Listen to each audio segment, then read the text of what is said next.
திருச்சி கிழக்கு தொகுதி மக்களுக்கு நன்றி தெரிவிக்க முதலமைச்சர் விஜய் திருச்சிக்கு வருகை தந்திருக்கிறார். முதல்வராக அவர் ஆன பின்பு முதல் முறையாக திருச்சியில் தாவேக சார்பாக மக்கள் சந்திப்பு நிகழ்ச்சி நடைபெறுகிறது.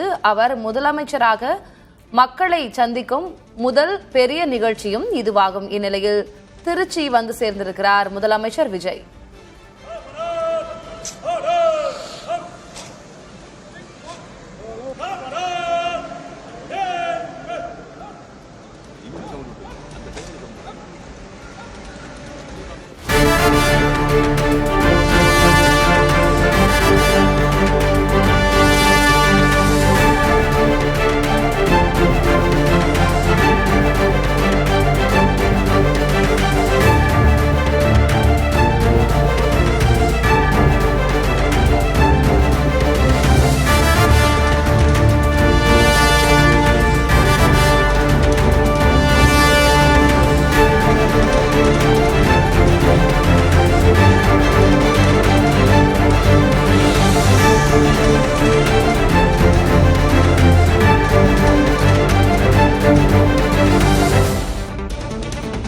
திருச்சி கிழக்கு தொகுதி மக்களுக்கு நன்றி தெரிவிக்க திருச்சி வந்து சேர்ந்திருக்கிறார் முதலமைச்சர் விஜய். முதல்வரான பிறகு முதல் முறையாக திருச்சியில் மக்கள் சந்திப்பு நடைபெறுவது குறிப்பிடத்தக்கது. அமைச்சர்கள் ஆதவ அர்ஜுனா, ரமேஷ் ஆகியோர் அதிகாரிகள் முதலமைச்சர் விஜய்க்கு வரவேற்பு அளித்திருக்கிறார்கள். திருச்சி விமான நிலையத்தில் முதலமைச்சர் விஜயை வரவேற்றிருக்கிறார் மதிமுக எம்பி துரை வைகோ. முதலமைச்சருக்கு காவல்துறை அணிவகுப்பு மரியாதை செலுத்தினர். மரியாதையை ஏற்றுக்கொண்டு தற்போது அமைச்சர்கள் ஆதவ அர்ஜுனா, ரமேஷ் ஆகியோர் முதலமைச்சருக்கு தற்போது வரவேற்பு அளிக்கிறார்கள். அமைச்சர்கள் மற்றும் அதிகாரிகள் முதலமைச்சருக்கு திருச்சியில் வரவேற்பு அளிக்கிறார்கள். காட்சிகளை பார்க்கிறோம். கூடுதல் விவரங்களை வழங்குவதற்காக செய்தியாளர் லெனின் இணைந்திருக்கிறார். லெனின், சரியாக எத்தனை மணிக்கு நிகழ்வு தொடங்குகிறது? திருச்சி வந்து சேர்ந்து விட்டார் முதல்வர். அவருக்காக அங்கு செய்யப்பட்டிருக்கக்கூடிய ஏற்பாடுகள் என்ன? முன்பாக காவல்துறையினரின் அணிவகுப்பு மரியாதையை முதலமைச்சர் ஏற்றுக்கொண்டிருக்கிறார். அரசியல் ரீதியாகவும் இன்றைய நாள் முக்கியத்துவம் வாய்ந்ததாக பார்க்கப்படுகிறது. முதலமைச்சர் விஜய் மேடையில் என்ன பேசுவார் என்ற எதிர்பார்ப்பு இருக்கிறது. 20 நிமிடம் அவருடைய உரை இருக்கும் என்றும் எதிர்பார்க்கப்படுகிறது. இந்நிலையில் எதிர்க்கட்சிகளுடைய விமர்சனங்களுக்கு அவர் பதிலளிப்பாரா? அரசியல் ரீதியாக முதலமைச்சர் என்ன பேசவிருக்கிறார் என்ற எதிர்பார்ப்பும் இருக்கிறது. தொடர்ந்து கூடுதல் விவரங்களை வழங்குவதற்காக செய்தியாளர் லெனின் இணைந்திருக்கிறார். லெனின், முதலமைச்சர் திருச்சிக்கு வந்து சேர்ந்து விட்டார். அவர் சாலை வலம் ஏதேனும் செய்ய இருக்கிறாரா? தொடர்ந்து மக்களுடைய வரவேற்பு அங்கே எப்படி இருக்கிறது? இன்றைக்கு என்ன பேச போகிறார் அப்படின்ற எதிர்பார்ப்பெல்லாம் இருக்கிறது. என்ன ஏற்பாடுகள் செய்யப்பட்டிருக்கு லெனின்? திருச்சி விமான நிலையத்திற்கு தனி விமான நிலையத்தில் வந்திறங்கிய தமிழக முதல்வர் இன்று மாலை 4:15 நன்றி அறிவிப்பு பொதுக்கூட்ட மேடைக்கு வந்து செல்ல இருக்கிறார். தூய வளனார் கல்லூரி மைதானத்துல தான் அந்த நன்றி அறிவிப்பு பொதுக்கூட்ட மேடை என்பது ஏற்பாடு செய்யப்பட்டிருக்கிறது. அங்கு எந்த விதமான அசம்பாவிதமும் நடக்காத வகையில், கூட்ட நெரிசலை கட்டுப்படுத்தக்கூடிய வகையில் அங்கு வந்து QR கோடு உள்ளவர்களை மட்டுமே வந்து உள்ளே அனுமதிக்கின்றனர். அப்படி வந்து 10,000க்கும் மேற்பட்ட நாற்காலிகள் போடப்பட்டிருந்தாலும் கூட 5,000 நபர்களுக்கு மட்டுமே உள்ளே அனுமதி என்ற அடிப்படையில் வந்து உள்ளே அனுமதித்துக் கொண்டிருக்கிறார்கள். திருச்சி விமான நிலையத்திற்கு எதிரே இருக்கக்கூடிய புதுக்கோட்டை திருச்சி தேசிய நெடுஞ்சாலை, அந்த தேசிய நெடுஞ்சாலையை கடந்ததற்கு பிறகு இருக்கக்கூடிய வயர்லெஸ் ரோடு என்று அழைக்கப்படக்கூடிய அந்த சாலை வழியாக பொதுமக்களை சந்தித்து, சாலையின் இருபுறமும் வந்து இருக்கக்கூடிய பொதுமக்களை சந்தித்து நன்றி தெரிவித்துக் கொண்டு சாலை வளமாக தூய வளனார் கல்லூரியை நோக்கி வந்து செல்ல இருக்கிறார். குறிப்பாக KK நகர், அதற்கு அடுத்தாக மன்னார்புரம், அதற்கு பிறகு வந்து TVS டோல்கேட் என சஞ்சீவி நகர் என காவிரி கரை ஓரமாக அந்த இருக்கக்கூடிய சாலையை வந்து கடந்து தூய வளனார் கல்லூரியை வந்து சென்றடைய இருக்கிறார். அவர் முதல் முறையாக திருச்சியில் காந்தி சந்தையில் இருக்கக்கூடிய எம்ஜிஆர் சிலை முன்பாக தேர்தல் பிரச்சாரத்தை வந்து தொடங்கினார். அப்பொழுது தொடங்கிய போது திருச்சி விமான நிலையத்திலிருந்து அந்த காந்தி சந்தையை நோக்கி செல்வதற்கு இருக்கக்கூடிய அந்த 7 கிலோமீட்டர் தூரத்தை கடப்பதற்கு 7 மணி நேரம் வந்து தேவைப்பட்டது. அந்த அளவுக்கு மக்கள் கூட்டம் என்பது அதீதமாக காணப்பட்டது.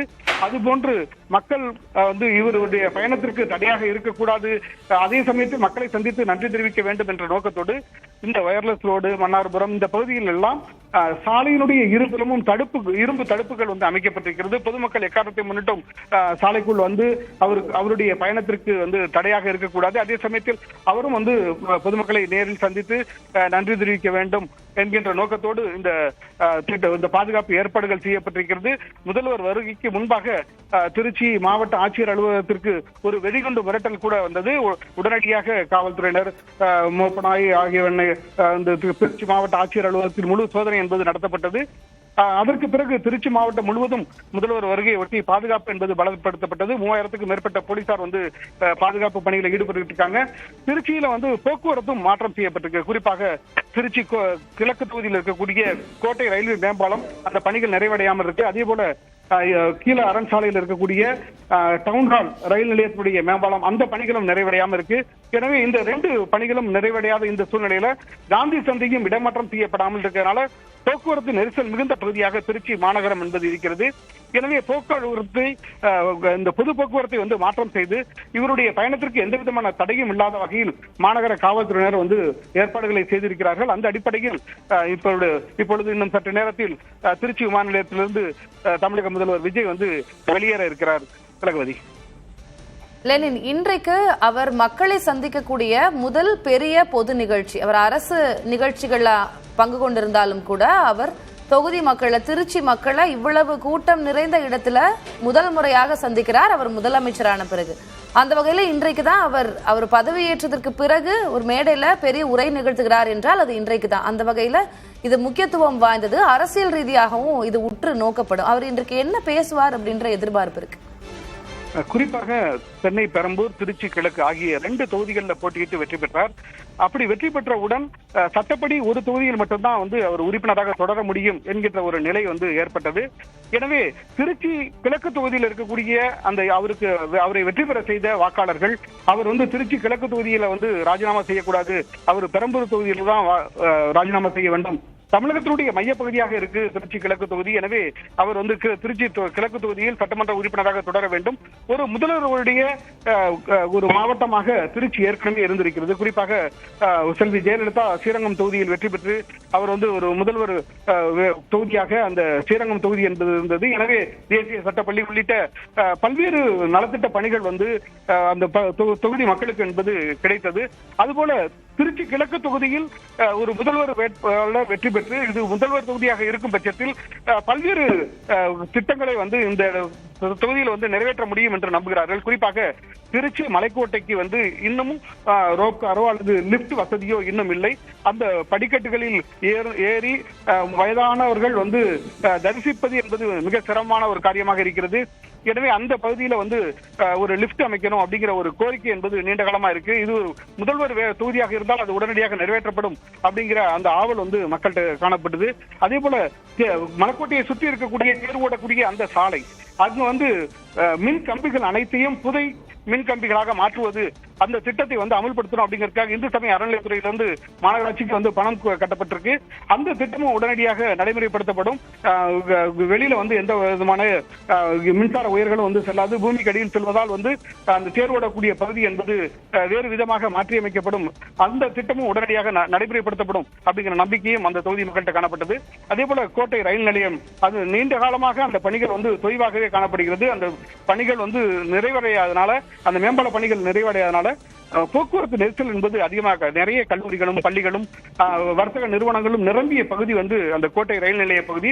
அந்த பகுதியில ரயில்வே மேம்பால கட்டுமான பணி என்பது நிறைவடையாதனால நிறைய போக்குவரத்து நெரிசலை ஒவ்வொரு நாளும் மக்கள் சந்திச்சுக்கிட்டு இருக்காங்க. வாகனங்கள் தேங்கி நிற்பதனால ஆகக்கூடிய டீசல் பெட்ரோல் செலவுனால அந்நிய செலவு பெரிய அளவுல இந்திய நாடு இழக்க வேண்டியது இருக்கு. அந்த அடிப்படையில அது எல்லாத்தையும் குறைக்க வேண்டும் என்ற நோக்கத்தோடு அந்த மேம்பால பணிகளை நிறைவடையணும். அதே போல கீரல் சாலையில் இருக்கக்கூடிய டவுன்ஹால் ரயில்வே மேம்பாலம் அந்த பணிகளும் தொடங்கப்பட்டு அதுவும் மந்த நிலையில இருக்கு. அந்த பணிகளும் விரைந்து முடிக்கப்படணும் அப்படிங்கிற கோரிக்கைகள் வைக்கப்பட்டிருக்கு.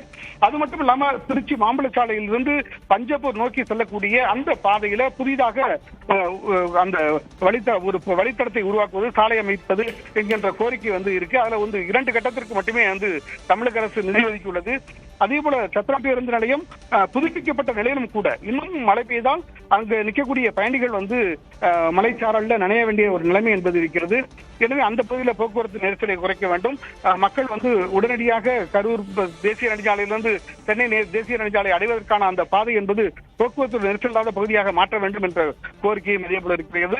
அதே போல திருச்சி சென்னை தேசிய நெடுஞ்சாலையில சஞ்சீவி நகர் பகுதியில சாலையை கடந்து செல்லும் போது நிறைய விபத்துகள் ஏற்படுது. அங்கேயும் ஒரு சுரங்கப்பாதை அமைக்கணும், அதே போல ரயில்வே சுரங்கப்பாதைகள் அமைக்கணும் அல்லது உயர்மட்ட மேம்பாலங்கள் அமைக்கணும் அப்படிங்கிற கோரிக்கையும் இருக்கு. இது போன்ற கோரிக்கைகள் எல்லாம் ஒரு முதல்வருடைய தொகுதியாக இருந்தால் உடனடியாக நிறைவேற்றி கொடுக்கப்படும் என்ற நம்பிக்கையில் அந்த மக்கள் காத்திருந்தார்கள். ஆனால் ஒரு தொகுதியில் ராஜினாமா செய்ய வேண்டும் என்பதற்காக அவர் திருச்சி கிழக்கு தொகுதியில் ராஜினாமா செய்து விட்டார். அது இந்த தொகுதி வாக்காளர்களுக்கு ஒரு பெரிய ஏமாற்றத்தை கொடுத்தது திலகவதி.